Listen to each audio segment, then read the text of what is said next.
It is Sunday, the 9th of October, 2016. I'm in front of the Unitarian Church in Montreal, engaged in my alternative spiritual practice of protesting against Unitarian Universalist injustices, abuses, and hypocrisy.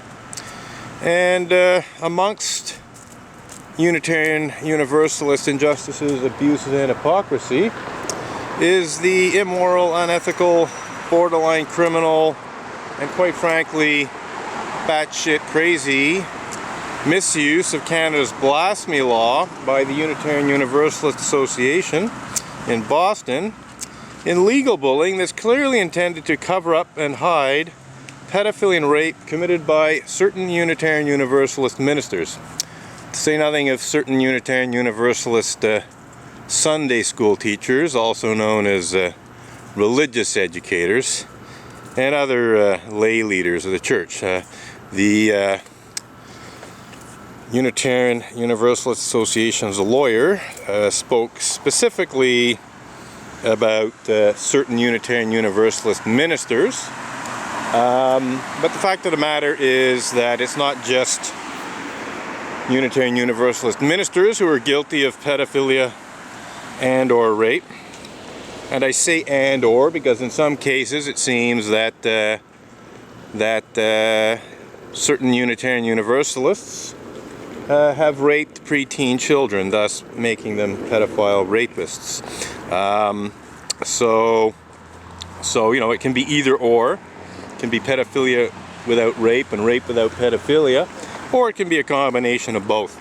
So anyway, this chalk slogan exists as a direct result of the Unitarian Universalist Association so foolishly, falsely accusing me of the criminal act of blasphemous libel for, in fact, telling the well-documented truth about a couple of Unitarian Universalists who are guilty of pedophilia or rape or a combination of both. And they are by no means the only Unitarian Universalists who are guilty of such despicable crimes of pedophilia and rape. So we're just going to walk back and forth with my unsafe sect picket sign and continue the protest. Got a few people showing up here. So my unsafe sect picket sign used to have a question mark at the end of it. It used to be posed as a question, you know, is this an unsafe sect, you know? But it no longer has a question mark because there's really absolutely no question that Unitarian Universalism is not safe in a variety of ways, but certainly in terms of, you know, how it handles clergy sexual misconduct, to say nothing of non-sexual forms of clergy misconduct, because that's another issue that I am concerned with. And but you're going so far as to threaten me with criminal charges for blogging about Unitarian Universalist sex criminals is really quite shameful.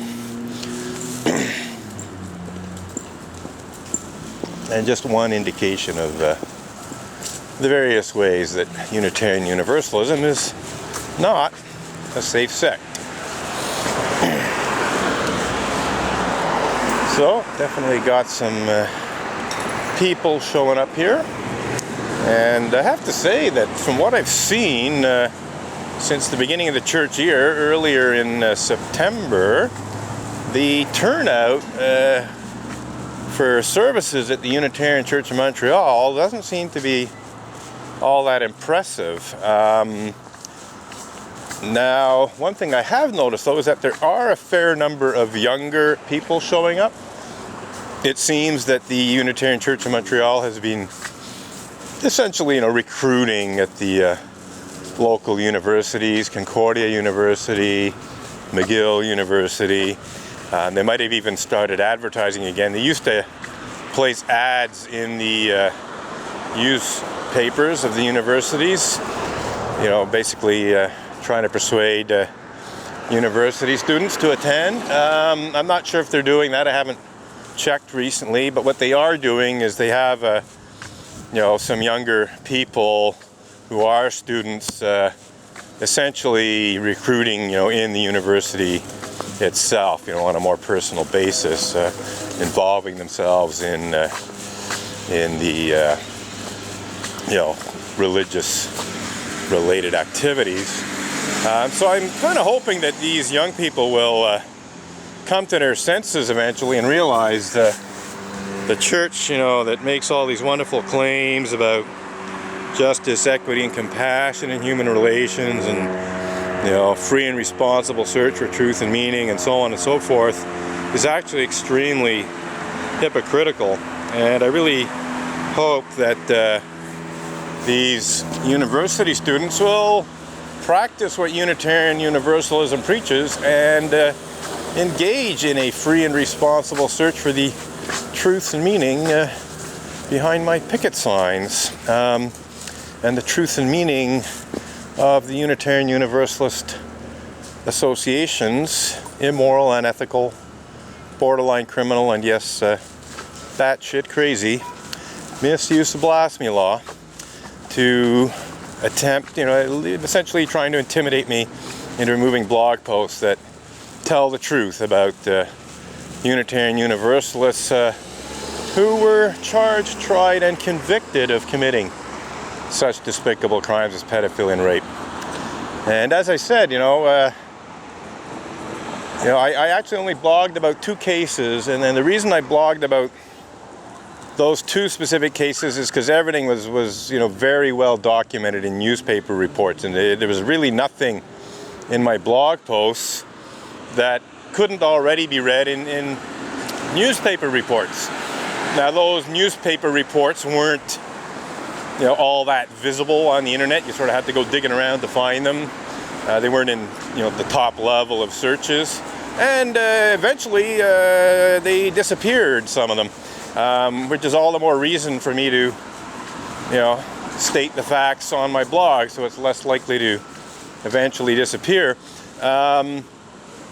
So I think that's what it comes down to, is the Unitarian Universalist Association wanted to keep these cases of pedophilia and rape as unknown as much as it possibly could, and I think it understood that my blog posts were much more visible than the newspaper reports and so on, and decided that they would try to intimidate me into taking down my blog posts by threatening me with being charged with a criminal act that carries a sentence of up to 2 years in jail if one is convicted of committing blasphemous libel. So the threat was a comparatively serious threat. It was a threat of being charged with blasphemous libel, and if being found guilty of blasphemous libel, being sentenced to as much as 2 years in jail. So that would have prevented me from protesting for a couple of years, I guess. If I was stuck in jail, I couldn't exactly come here and protest against Unitarian Universalist injustices, abuses, and hypocrisy. But as it is, the premise for accusing me of blasphemous libel was, according to according to the Unitarian Universalist Association's lawyer, in his cease and desist demand letters, he was saying that my blog posts about Unitarian Universalist pedophiles and rapists were unfounded and vicious. Essentially what he said is, and this is pretty well an exact quote from the letter, "Your unfounded and vicious allegations to the effect that ministers of the association engage in such despicable crimes as pedophilia and rape are defamatory."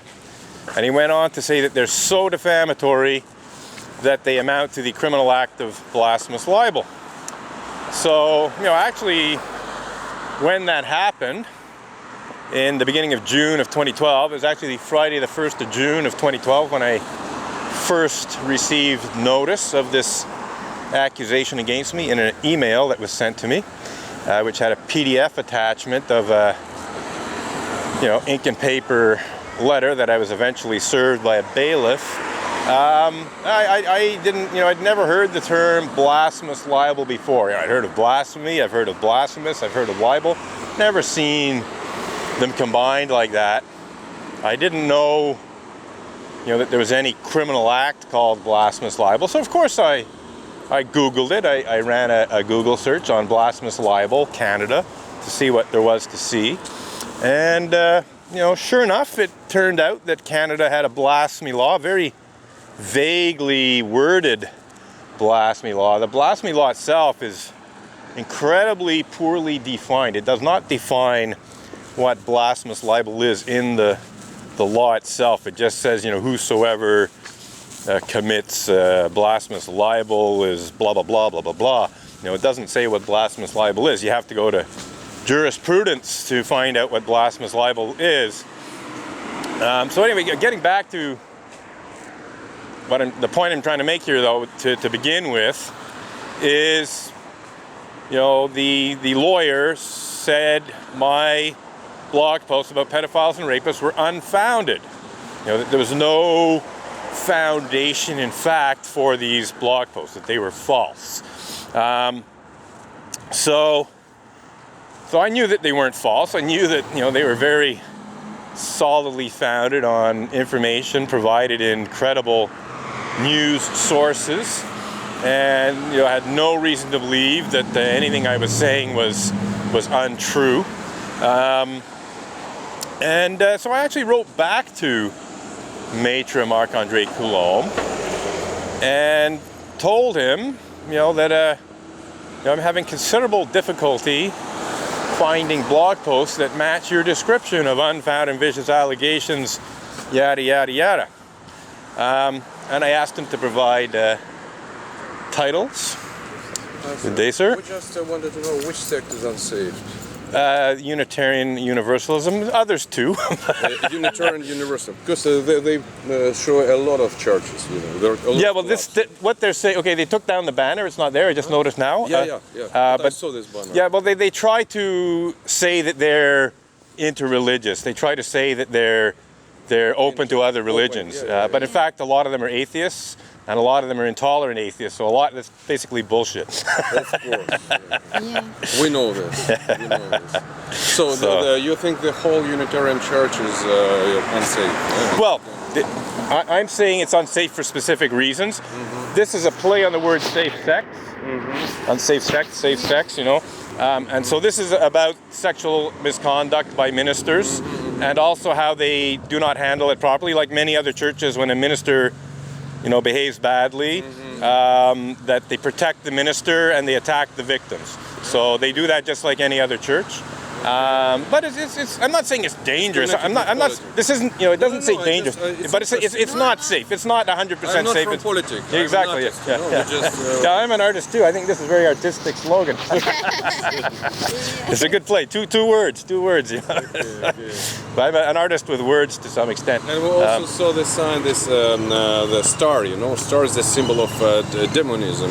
Well, yes and no. It's paganism. So they're open to, or claim to be open to pagans, and in fact they are.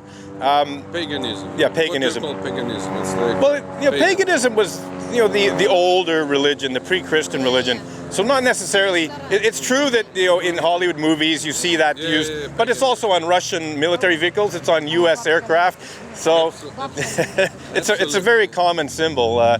So I don't think they're trying to associate themselves with Satanism. Mm-hmm. But on the other hand, I do know that there's a few Unitarian Universalists who are Satanists. they allow all kinds of stuff. Thank you so you're much welcome. Yeah. Okay, you're welcome. Yeah. Okay. Bye. Yeah. So I just got this couple asking, what the protest is about. They're walking away now. I don't think that they were intending to attend the church, but if they were, they certainly changed their mind. But I don't think that's the case. I think they were curious about the protest and asked about it. They were clearly familiar with some aspects of the Unitarian Church, And I explained my unsafe sect, picket sign. It's not saying that it's an extremely dangerous sect or anything like that. It's just saying it's not safe. It's not nearly as safe as it could be or should be if Unitarian Universalists actually practiced what Unitarian Universalism preaches instead of making a total mockery of it. So anyway, getting back to the issue of Maitre Coulombe's unfounded accusation against me, I told Maitre Coulombe, I can't find any blog posts that match your description. Now I knew that I'd written about pedophiles and rapists and so on, but I didn't have any reason to believe that any of those blog posts were in any way unfounded. And nor were they particularly vicious. They were pretty well factual. I didn't use a whole lot of, adjectives like disgusting and despicable and so on, like he did actually in his letter. I just basically stated what the facts were. I wasn't like too, harshly judgmental in my words about what happened. These are the facts kind of thing, There was nothing in my blog post that could be described as hateful or hate speech or anything like that. So I just said, I can't find blog posts matching your description. Please provide me with titles, URLs, that is the internet address, a date, something. Give me something so I can go and look and decide, what to do. Because down at the bottom of his cease and desist demand letter, it says, do govern yourself accordingly, like all or most legal letters of that nature. It says, do govern yourself accordingly. Now normally what that means is like, do as I say or else. That's essentially what do govern yourself accordingly means, and it meant, take down the blog posts. But, I didn't even know specifically which blog posts he was talking about because he didn't identify them in his letter. So I said, please identify the blog posts. So what happened is I got a letter back from Maitre Marc-André Coulombe,